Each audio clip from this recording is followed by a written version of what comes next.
باپ نے بیٹے کے کندھوں پر ہاتھ رکھ کر پوچھا، بتاؤ دنیا کا طاقتور انسان کون ہے؟ بیٹے نے جواب دیا کہ میں ہوں۔ پھر باپ نے کندھوں سے ہاتھ ہٹا کر پوچھا کہ دنیا کا کمزور انسان کون ہے؟ تو بیٹے نے جواب دیا میں ہوں۔ باپ نے پوچھا کہ کیوں؟ تو بیٹا بولا کہ جب آپ کا ہاتھ میرے کندھے پر تھا تو میں خود کو دنیا کا طاقتور ترین انسان سمجھتا تھا، اور جب آپ نے ہاتھ اٹھایا تو میں دنیا کا کمزور انسان بن گیا۔ ماں کے بنا پورا گھر بکھر جاتا ہے، پر باپ کے بنا پوری دنیا ہی بکھر جاتی ہے۔ ہر عمل کے لیے اللہ تعالیٰ کے یہاں پہنچنے کے لیے درمیان میں حجاب ہوتا ہے، مگر باپ کی دعا بیٹے کے لیے اللہ پاک تک پہنچنے کے درمیان کوئی حجاب نہیں ہوتا۔ باپ ایک ایسی کتاب ہے جس پر بہت سے تجربات تحریر ہوتے ہیں جو زندگی گزارنے میں رہنمائی کرتے ہیں، اس لیے اسے اپنے سے کبھی دور مت رکھیے۔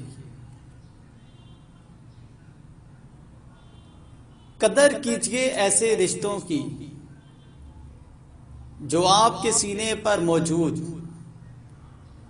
جیب کے بجائے آپ کے سینے میں دھڑکتے دل میں دلچسپی رکھتے ہوں۔ میرے ماں باپ نے مجھے سب کچھ سکھایا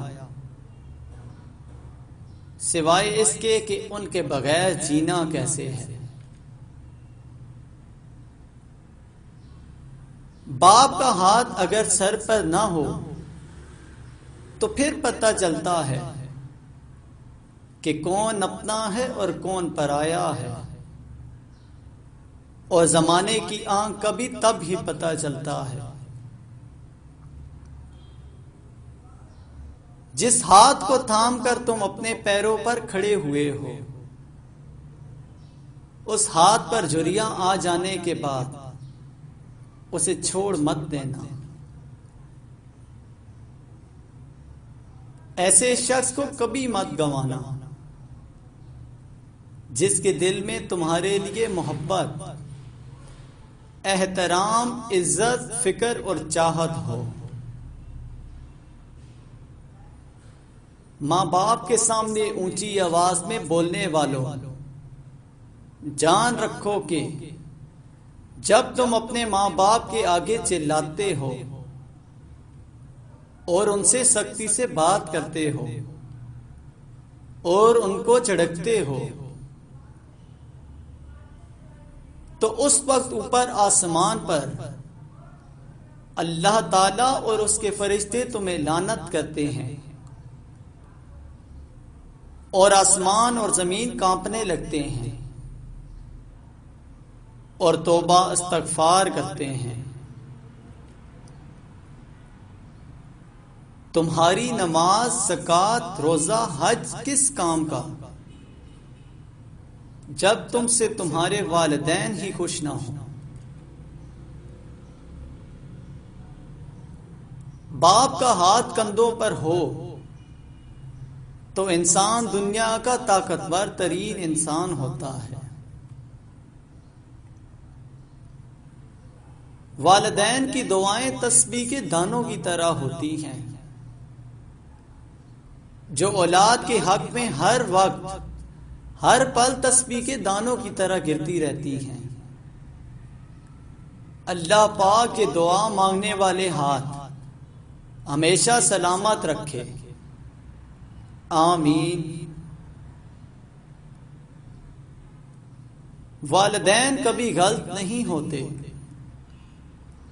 اگر ان سے غلط فیصلے بھی ہو جاتے ہیں تو ان کی نیت صاف ہوتی ہے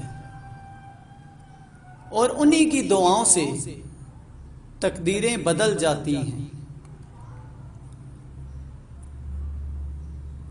کبھی ماں باپ کی یاد آئے تو بہن بھائی مل کر بیٹھا کرو،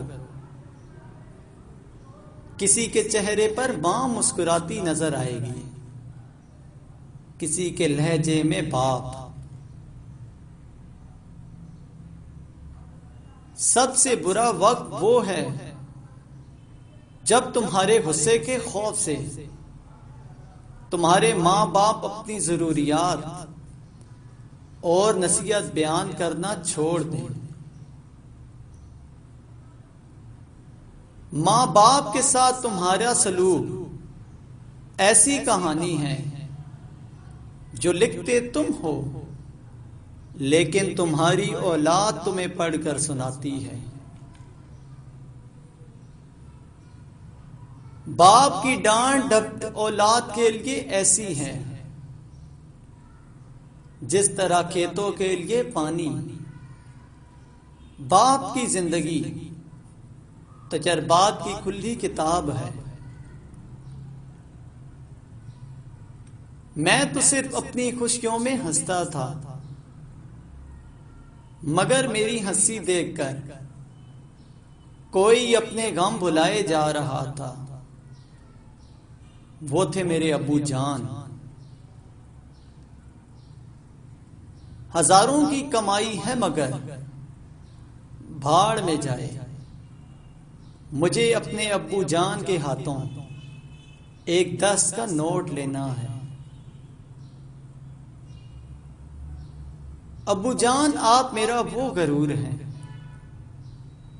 جو کبھی کوئی توڑ نہیں سکتا۔ ایک باپ ہی ہے جو خود تو بھوکا پیٹ سو سکتا ہے مگر اپنے بچوں کو بھوکا پیٹ سونے نہیں دیتا۔ ناممکن ہے اللہ پاک نے جو تیرے لیے لکھ دیا ہے وہ کسی اور کے پاس چلا جائے، تو پھر مطمئن ہو جا اور اپنے دل سے حسد نفرت کو باہر نکال پھینک اور صاف دل اور صاف نیت کے ساتھ جینا سیکھ۔ میں نے دیکھا ہے فرشتہ دھوپ میں میرے لیے محنت کرتے تاکہ مجھے کوئی تکلیف نہ ہو، اور وہ میرا باپ ہے۔ کچھ پل کے لیے ساتھ میرے راستہ طے کیا کر، مر جاؤں گا ایک دن، چلا جاؤں گا چھوڑ کر تجھے، جو بچی ہے زندگی صاحب لمحے کچھ میرے لیے بھی رکھا کر۔ کبھی باپ کا پیار کسی نے محسوس کیا؟ جو گرمی ہو یا سردی اپنے بچوں کی روزی روٹی کی فکر میں پریشان رہتا ہے۔ آؤ آج سب مل کے اس عظیم ہستی کے لیے دعا کریں۔ اے اللہ پاک ہمت اور طاقت عطا فرما اس والد کو جو اپنے بچوں کے لیے بہت محنت کرتا ہے، اور مغفرت فرما ان کی جو اس دنیا سے چلے گئے ہیں۔ جو حیات ہیں ان کی لمبی عمر، صحت کامل، کامیابی، اولاد کی طرف سے سکون اور لاتعداد خوشیاں عطا فرما، آمین۔ سب کچھ مل جاتا ہے دنیا میں مگر یاد رکھنا کہ بس ماں باپ نہیں ملتے۔ مرجھا کر جو گر جائیں ایک بار ڈالی سے، یہ ایسے پھول ہیں جو پھر نہیں کھلتے۔